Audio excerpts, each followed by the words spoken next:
Hey guys, Thomas the Jr. here, aka Mustached. I'm here to review Zoophobia. This is another Vivzy Pop, little short this time though. Not a pilot, which is a little interesting. Uh, so I don't know if this is going to be something that is also picked up, uh, but it is something I figure I'd talk about since I watched it. Gave it a once over. Really enjoyed it. And yeah, so based on this is the best picture I could find at the moment, by the way. Um, so I believe the orange character on the right there is Zell. I hope I'm pronouncing that right. Uh, and I believe the one on the left, the upper left, is Damien, and then the kangaroo. I don't know her name yet. I think they mentioned her name at the end of the episode, or little part there. But this episode was focused on one of the characters, not on this poster, Jack, the unlucky rabbit character. This is his unlucky day. It starts with him walking. I guess they're part of an ensemble little group there. The little fox on the upper right. I think I caught his name, but I'm blanking on it at the moment. They're a part of this little ensemble group. They start off together, playing this little musical number. Zell and the kangaroo are clearly a pair right off the bat, and it is further displayed in the episode that is the extent of their relationship currently. So there's that. So Zell, again, I hope I'm pronouncing that correctly, is trying to help Jack with conquering his unluck that is constantly throughout the day, and it seems to be getting worse and worse, to the point where he feels like he needs to drive himself away from everyone, to the point of getting nearly killed, only to have Zell gather his crew and beat up that monster and save Jack in the process. And there's a little short interaction between this other character, this bully-esque character named Rust, or whatever his real name is. The kangaroo, sorry, not the kangaroo, the deer, this deer character, calls him by his real name. And the moment they interact, it is pretty obvious what they were going for. At least I think it's pretty obvious what they were going for, based off of every interaction in the animation. Really seems to show that Rust is an in-closet gay character, but he's big bully right now on Jack there. So yeah, they conquer the beast, they wrap it up, and then Jack is able to gain his confidence because he has all his friends, and he's able to, at the end of the episode, have a quippy comeback to Rust, who is trying to still get under the skin of Jack, because Rust is seeing Jack as having that miserable time.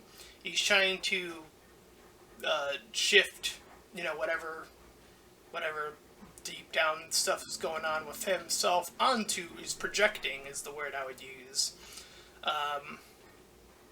So yeah, pretty good stuff. The music is, of course, fantastical, and the animation, no surprises there. The character work is also pretty solid.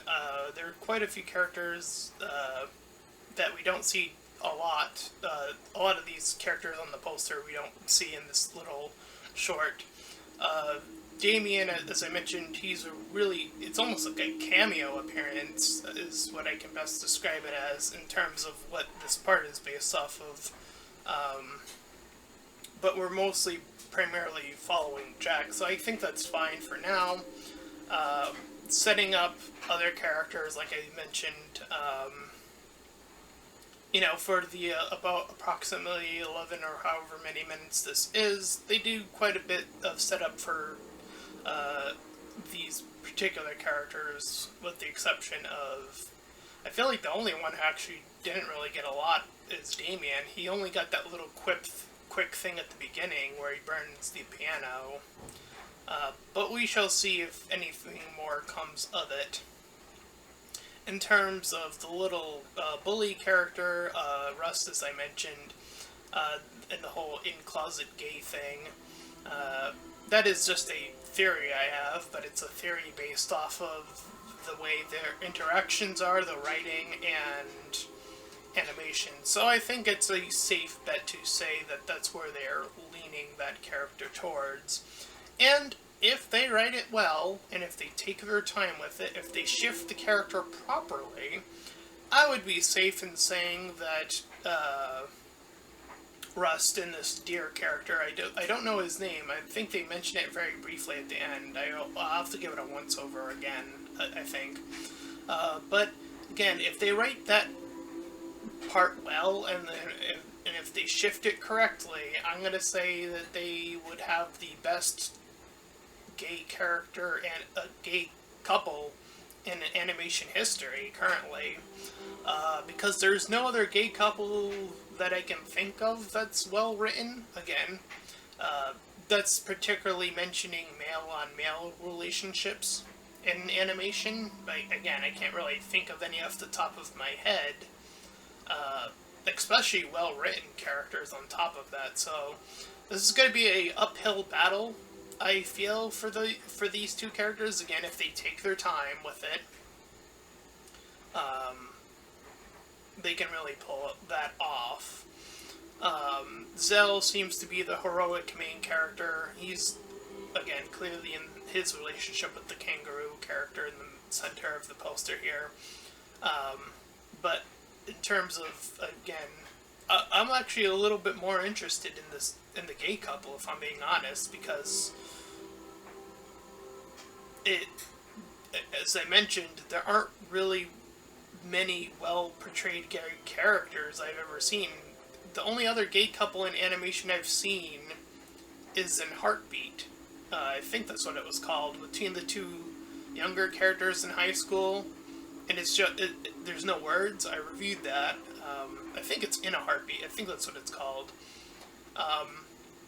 That's the only other gay couple I can think of, or starting of a gay couple, I should say, that I can think off the top of my head that's really well done.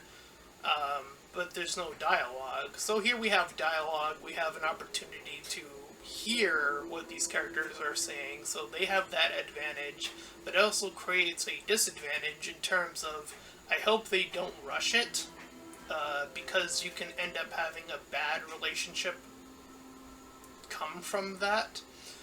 You could end up with a very Ellie and Dina relationship, Last of Us 2, for those of you who don't know what I'm referring to when I say that. You can end up with a bad relationship like that, where it's just like, oh, they're in a relationship now. No need to develop them anymore. Just, nope, done. They're in a relationship now. I hope they don't do that, because it just skips so much potential. Especially, it wouldn't make any sense with the setup that they have either, to rush it, to be like, oh, they're just suddenly a couple now. It wouldn't make any sense in terms of writing. So I hope that they take that to heart. Even if I'm a small reviewer, I hope that if this video is watched by the creators or any of the writers, that they do take their time with it based off of what is established on the characters. It would only make sense for them to take their time with the relationship. But that's that's just based off of what I've seen. Based off of the couple we do see, it does seem like they're already a couple, so there could be really interesting elements there as well. Zell and this kangaroo character,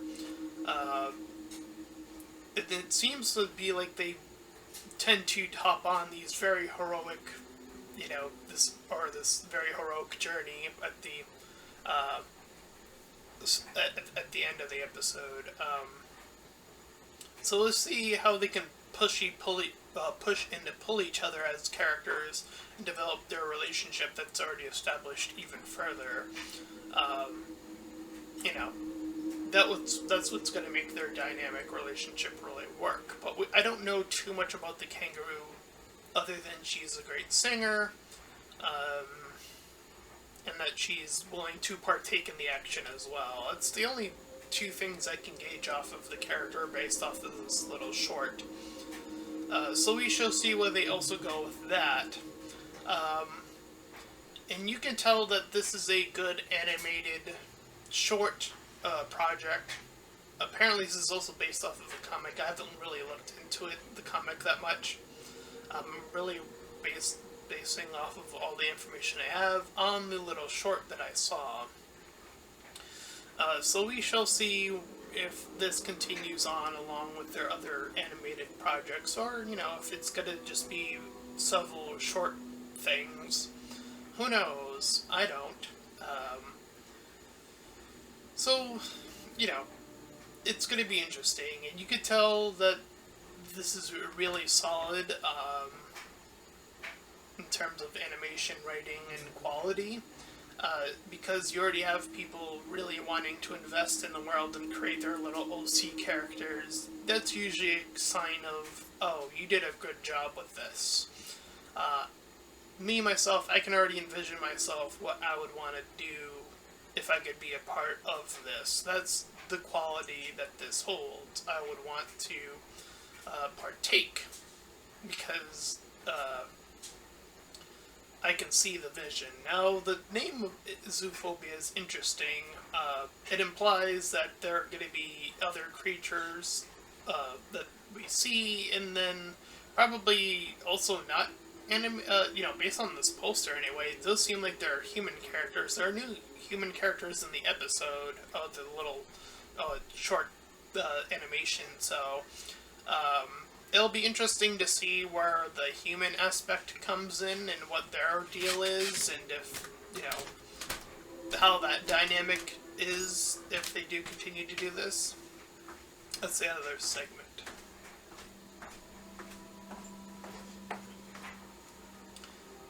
So, if you ended up enjoying this little short review, then please feel free to like, comment, and subscribe. Also, make sure to check out those links in the description. I want to head over to my Discord server, the other to my Patreon page. Any donations are greatly appreciated. Until next time, everyone. Bye-bye.